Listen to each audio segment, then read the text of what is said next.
재밌다. 재미있다. 어라? 무슨 말인지 이해가 간다. YTN 라디오 생생경제. 오늘 가장 뜨거운 경제 뉴스를 제일 생생하게 전해드리는 시간입니다. 날씨가 부쩍 쌀쌀해졌습니다. 이렇게 추운 날 사실 집 구하러 다니는 것만큼 서러운 일이 없습니다. 요즘 전세 난민이라는 말이 나올 정도로 많은 분들이 전세 구하러 다니기 힘드시다고 하더라고요. 정말인지, 그렇다면 어느 정도인지, 그렇다면 어떻게 해야 하는지 창조도시경제연구소 이재문 소장과 함께 이야기 나눠볼게요. 소장님 어서 오세요. 네, 안녕하세요. 네. 오랜만에 뵙습니다. 네, 반갑습니다. 근데 주택 소식은 갈수록 네. 심각해지고, 여기서 말하는 심각해지는 건 전 다른 거 아니고요.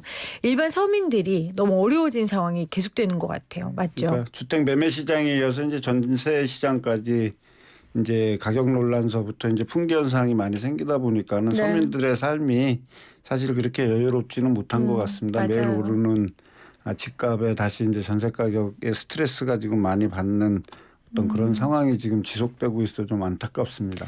저도 오프닝에서 얼마 전에 이 사진 이야기 했었거든요. 네. 전셋집 보려고 아파트 앞에 9팀이 줄을 서 있고 결국은 그 주인이 제시한 금액을 맞출 수 있는 사람들끼리 가위바위보를 해서 결정을 했다라는 그 이야기를 저도 전해드린 적이 있어요. 그거 보셨어요? 그 사진? 예, 저도 지금 그 사진도 보고 있습니다. 보고 있는데 과연 이 사실을 어떤 팩트로 받아들여야 될지 아니면 그냥 지어낸 얘기인지 사실이라던데요? 네, 체크를 좀 해볼 필요가 있는 게요. 이 사실 전세 전월세 계약이라든지 이런 거는 중개업소를 통해 갖고 그다음에 집주인하고 연락하거나 아니면 세입자하고 연락을 해서 집을 보는 어떤 그런 시스템으로 돼 있지 않습니까?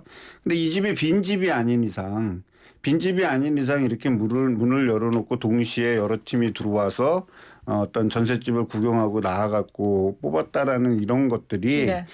이 집을 내놓은 분들이 집주인 입장에서 만약에 빈집일 경우에 공인중개사를 통해서 내놨을 것이고 공인중개사가 가격을 흥정한다든지 어떤 그런 부분들이 또 있지 않겠습니까? 빈집인 경우에는 그럴 경우에는 이제 한 팀씩 이렇게 갖고 가서야지 이렇게 줄을 세워서 했다라는 자체가 설령 이것이 사실이라 하더라도 이것이 좀 너무 이렇게 비약적인 것이 아닌가 저는 그런 생각이 들기 때문에 이 부분은 좀 이렇게 국토부에서 한번 팩트 체크가 좀 필요한 부분이 아닌가 저는 생각이 듭니다. 근데 워낙 이 사진이 논란이 돼서 네. 저도 그때 오프닝으로 전달할 때 이게 사실인지 아닌지 봤는데 네. 일단 보도에 따르면 사실인 걸로는 드러났어요. 네. 그 중개소에 인터뷰도 했더라고요. 네. 기자가.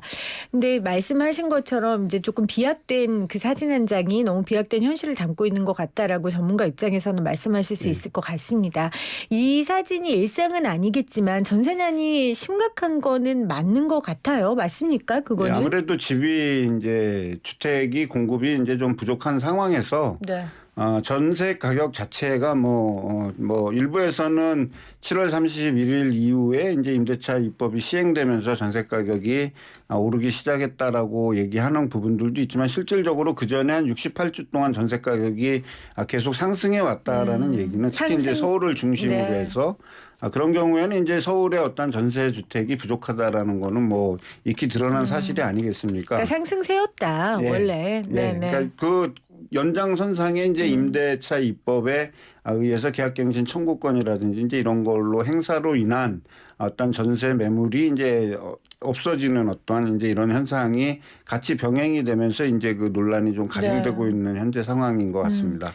지금 9152님이 코로나로 특정 시간에만 공개하는 집이 많대요. 네. 그러니까 그 사진이 현실 가능성은 있네요. 그러니까 코로나 때문에. 그렇다 하더라도 동시다발적으로 임차인들이 쭉 줄을 서서 집을 본다라는 그 자체가 네. 저희도 현장에 있지만은 비정상적인 거래 형태지 이것이 정상적인 거래 형태가 아니라고 일종의 제가 봤을 땐 퍼포먼스라는 거죠. 퍼포먼스다. 이것이 지금 실제로 현실을 하더라도 반영한. 현재의 상황이 이만큼 안 좋다라는 거를 의도적으로 노출하기 위한 어떤 그런 것이 아니다라면 이거를 누가 사진을 찍었겠습니까?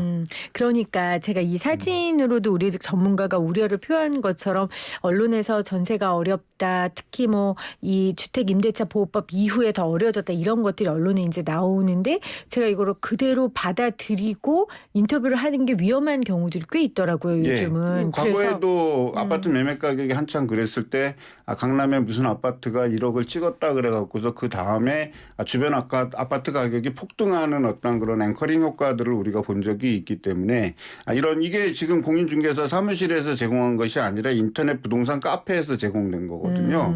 그럼 인터넷 부동산 카페라는 곳이 부동산 거래를 하는 중개업소일 수도 있고 아닐 수도 있지만 현재 어쨌든 카페로 제공했기 때문에 네. 어떤 조금 이걸 좀 의도적이지 않다라고 보기에는 약간 좀 제가 생각했을 땐 무리수가 있다라고 그렇군요. 봅니다. 그래서 제가 아까 소장님 소개하면서도 전세 난민이란 말이 나오는데 정말 이제 어느 정도인지 그럼 어떻게 해야 하는지 한번 여쭤보자라고 제가 소개를 해드린 겁니다. 네. 자, 서울 수도권의 전세 품귀 현상은 뭐 익히들어 알고 있고 다른 지역도 그렇습니까? 이미 수도권 쪽으로 이제 집중이 돼 있다라고 수도권 봐야 쪽에. 되겠죠. 경기 남부보다는 경기 북부 쪽, 경기 중부 쪽으로 해서 판교라든지 이제 이런 수원, 광교 이런 데를 중심으로 해서 서울은 전반적으로 이제 전세 매물이 좀 줄어든 상황인데 왜 줄어들었는지에 대해서는 우리가 좀 더 여러 가지 얘기들이 있기 때문에 좀 고민을 해봐야 되는데요. 지금 이제 계약갱신율이라는 게 있지 않습니까? 네. 그러니까 임차인이 계약갱신 청구권을 행사해서 2년을 더 살게 되는 거를 우리가 계약갱신 청구권이라고 얘기하는데 그것이 9월 달에 약 60.4%가 계약갱신이 됐습니다. 네. 그럼 계약갱신이 됐다라면 과거에는 이 계약갱신을 하지 않고 새로운 임대차 계약을 해서 이제 이주하는 이주 수요들이 그렇죠. 있었지만 그 부분이 이제 60.4% 같은 경우는 다시 이삿집을 구하지 않아도 되는 어떤 계약갱신이 성공했다라는 얘기죠. 나머지 이제 39.6% 정도에 달하는 임차인들이 부족해진 주택 이런 부분들을 찾기 위한 어떠한 부분이 있죠. 거기에는 이제 임대인의 집주인의 이제 거주 요건을 채우기 위한 어떤 그런 부분에 의해서 이제 임차인이 내몰리게 되는 어떤 경향도 있고요. 이제 여러 가지 이유가 있을 수 있겠죠. 그러다 보니까 이제 가장 고통을 받는 분들이 이제 어떤 분이냐면 신규로 전셋집을 찾으시는 분들이 현재로서는 이제 가장 큰 고통을 받게 되는 어떤 그런 구조가 이제 만들어졌습니다. 사실 근데 이제 이런 것들이 임대차 계약 갱신 임대차 입법이 이제 7월 31일부로 시행이 됐으니까 오늘 뭐 10월 19일까지 따진다 그러면 약 한 80일 정도 이제 운영이 되면서 드러난 현상들이죠. 거기에 이제 집주인들의 어떤 내몰림 현상이라든지 이런 것들에 의한 또는 위기의식이라든지 전세 시장의 불안감에 의한 불안 심리가 이제 확대되면서 마치 전세가 전체가 다 실종된 것처럼 이제 이렇게 확대 재생산되고 있는 건 조금 우려스러운 모습이긴 합니다. 제가 소장님 말을 정리를 하면 그러니까 기존의 전셋집에 거주하는 사람은 9월에 이미 60.4%나 계약을 갱신했다라는 계약 갱신이 말씀이시니까 된 거죠. 이분들은 전세 난민이 아니고 예. 근데 이러다 보니까 이제 공급 자체가 줄어든 거네요. 전셋집 자체가. 그러다 보니까 지금 전세 나는 겪는 사람들은 신규 전세를 구하는 사람이다. 근데 이게 지금 언론에서나 분석하는 분들은 전체가 다 전세 때문에 힘들어하는 것처럼 하는데 그건 약간 좀 오버된 게 있다. 그러니까 이제 우리 서울에 특히 이제 서울의 경우에는 사실 전세 가격이 늘 출렁이기도 합니다. 2013년인가 2011년인가 우리가 전세 수급 지수라는 것이 있는데요. 그 전세 수급 지수가 최대치가 200이라고 본다 그러면 그때가 가장 수급 지수가 높았을 때가 196.6이었었거든요. 현재 지금 이제 전세 수급 지수가 한 191, 2에서 왔다 갔다 하는 상황이니까 상황이 재현됐지 않습니까? 근데 2013년 11년 때는 주택 가격이 상당히 조정을 받는 시기에서도 전세 가격이 그렇게 올라간 상황이었고 지금은 주택 가격이 끝없이 올라갔고 또 공급이 지속적으로 확대하겠다라고 정부가 발표하고 있는 이런 상황에서 서울 지역에 특히 이제 서울에 좀 학군이 좋다든지 거주하기가 편리한 그런 지역을 중심으로 해서 전세 매물이 이제 사라지는 풍기 현상이 생기면서 이제 가격이 불안해지고 이제 수급 지수가 이제 확대되고 있지 않습니까?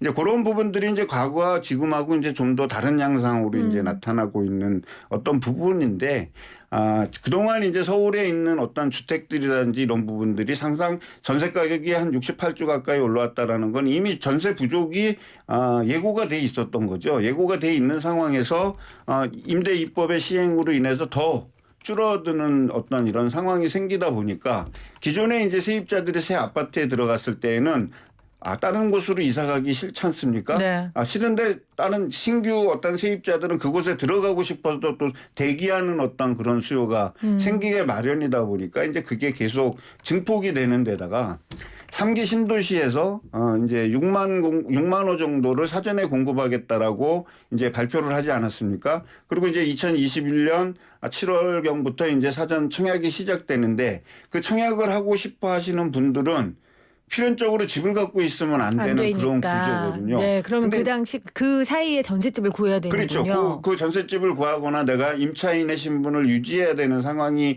생기기 때문에 그 새로운 수요가 가세되면서 좀 더 논란을 가중시킨 것이 아닌가 저는 그렇게 추측을 하고 있습니다. 그러니까 전세 부족이 예고된 상황에서 전월세 상한제 시행으로 불이 조금 붙었고 예. 그리고 지금 말씀하신 예년과는 달랐던 여러 상황들이 변수로 작용해서 지금 굉장히 어려운 전세 품귀 현상이 가져온 건 맞다. 예. 이렇게 해서 이해를 좀 하겠습니다.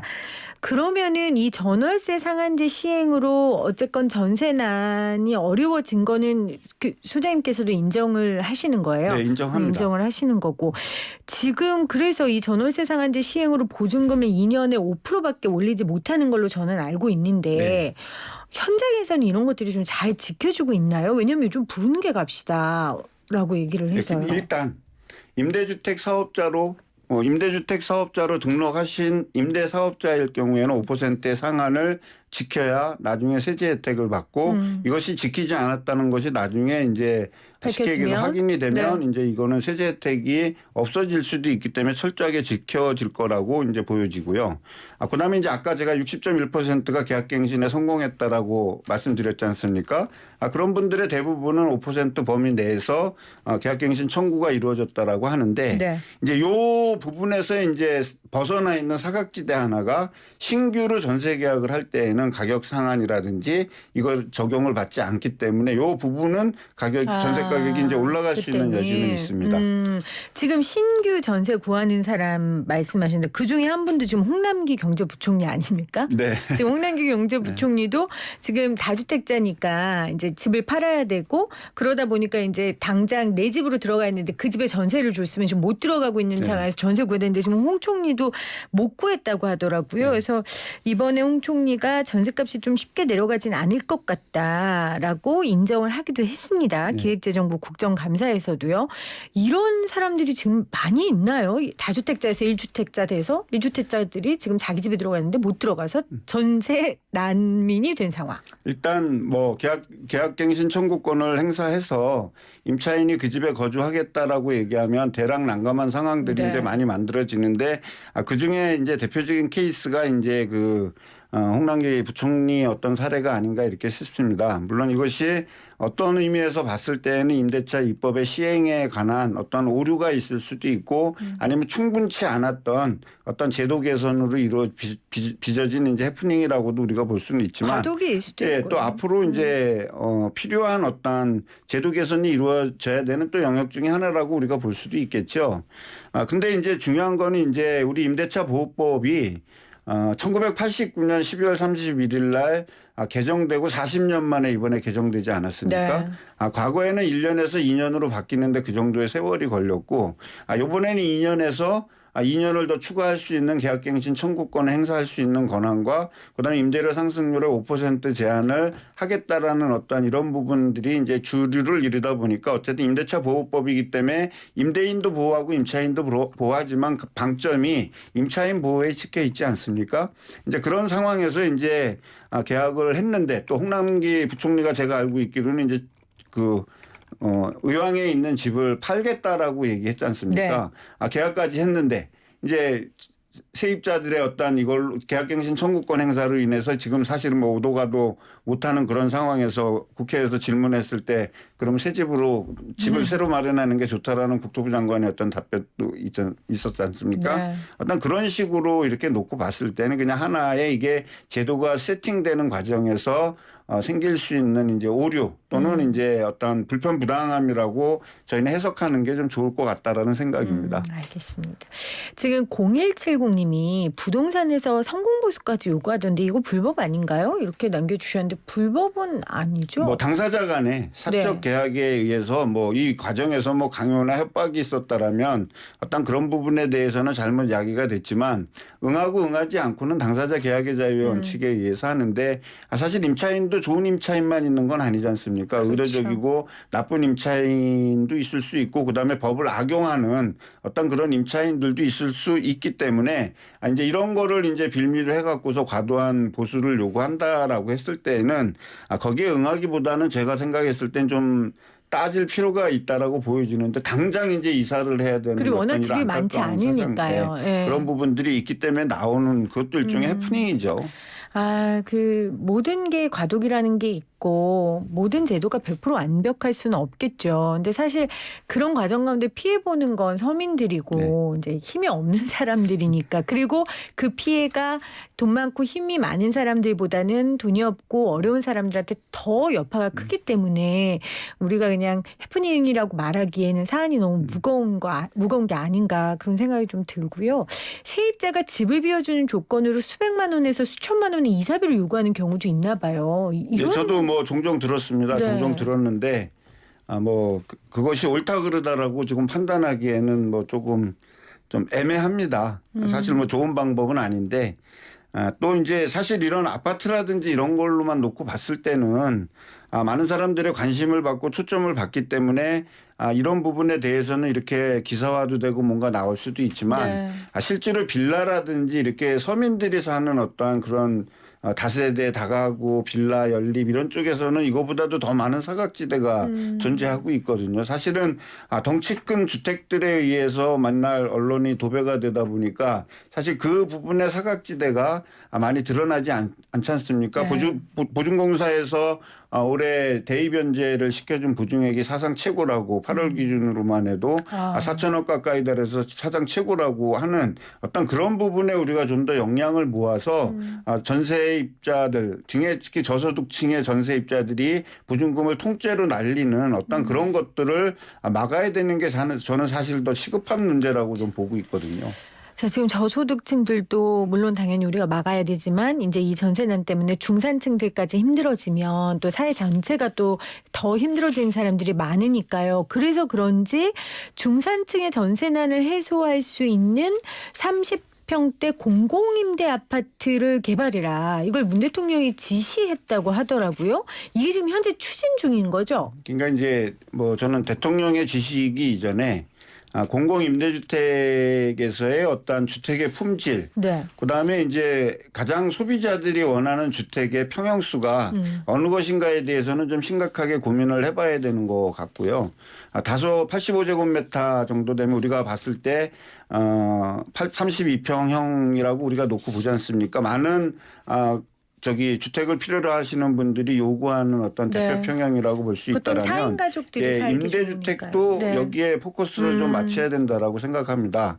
과거에 이제 박근혜 정부에서 이제 뉴스테이라 그래서 어떤 중산층을 겨냥한 어떤 임대주택 개발 사업을 했지만 결국에 그거는 과도하게 기업들한테 혜택을 주는 법이다. 그래서 이제 문재인 정부 들어서 그 뉴스테이라든지 이런 것들을 임대주택을 통합해서 민간 임대주택에 관한 특별법을 만들었거든요. 그 특별법 내에서 이제 85제곱미터를 절하 지지 마라라는 어떤 규정은 없습니다. 다만 이제 주택기금을 받기 위해서는 60에서 65제곱미터 미만으로 져야지 용이하기 때문에 집을 편하게 지으려고 하다 보니까 그렇게 져진 거거든요. 이 부분을 85제곱미터 이상으로 넓히고 그다음에 이제 진짜 임차인들이 좀 살고 싶어하는 교통이 편리하고 어떤 이런 지역에 어떤 중형 평형의 어떤 임대주택을 공급할 수 있다라는 상당히 주거난의 해소도 되고 주거 품질도 좀 높아질 거라고 생각하고 있습니다. 그러니까 중산층에 맞추냐 안 맞추냐가 중요한 게 아니라 저소득층들을 위한 아파트라 할지라도 교통이 좀 편리하고 그리고 평형도 4인 가족이라든지 사람들이 가장 선호하는 평형을 맞추는 게 중요하다라는 그것도 말씀이신 중요하죠. 거죠. 그러려면 예산 확보도 돼야 되는데 예산 확보를 하기 위해서는 허구에서 이제 주택보증기금 중산층에서 주택을 짓기 위한 기금 지원을 과감하게 해줘야 되는데 네. 작은 집만 짓게끔 지원을 보고 현재 지금 종종 우리가 접할 수 있는 얘기들이 공공임대주택이나 청년 역세권 주택 이런 주택들이 청년들이 살기 부적합하거나 너무 거리가 멀기 때문에 지어놨는데 빈집으로 지금 있는 경우가 많다라는 그런 그렇죠. 보도들도 우리가 자주 접하고 있지 않습니까? 바로 이런 것들을 개선을 해야 될 필요성이 지금은 좀 높다라고 봐야 되겠죠. 그 3기 신도시에 이렇게 중산층이 살 수 있는 30평대 공공임대 아파트가 들어갈 수 있을까요? 네, 우리 시대에 저는 들어가야 된다라고 보고요. 네. 우리 시대의 어떤 세대적 아젠다인 어떤 소셜 믹스가 3기 신도시에는 반드시 구현이 돼야 되기 때문에 임대주택 자체도 똑같이 아까도 말씀드렸지만 85제곱미터들이 대량 공급이 된다라면 청년들이 결혼을 해서 아이 한둘 날 때까지는 주택 걱정을 안 하고 충분히 살 수 있지 않습니까? 네. 저는 그 정도의 돈은 분명히 있다라고 생각합니다. 근데 문제는 뭐냐면 그런 것들이 법과 제도가 일목요연하게 개선이 되고 정비가 돼야 되는데 그런 것이 정비돼 있지 않다라면 3기 신도시 공급 이전에 사전청약 이전에 만약에 정비가 될 수 있다 그러면 지금 청년들서부터 신혼부부서부터 이제 이렇게 30대들이 주택을 선택할 수 있는데 상당히 선호도가 좀 높아질 거라고 지금 보고 있습니다. 알겠습니다. 자, 오늘 전세난의 실체 그리고 원인 분석해 봤고요. 공공임대주택에 중산층도 살 수 있는 단지가 세워질 수 있느냐에 대한 이야기까지 창조도시경제연구소 이재문 소장과 함께 나눠봤습니다. 소장님 고맙습니다. 네, 수고하셨습니다.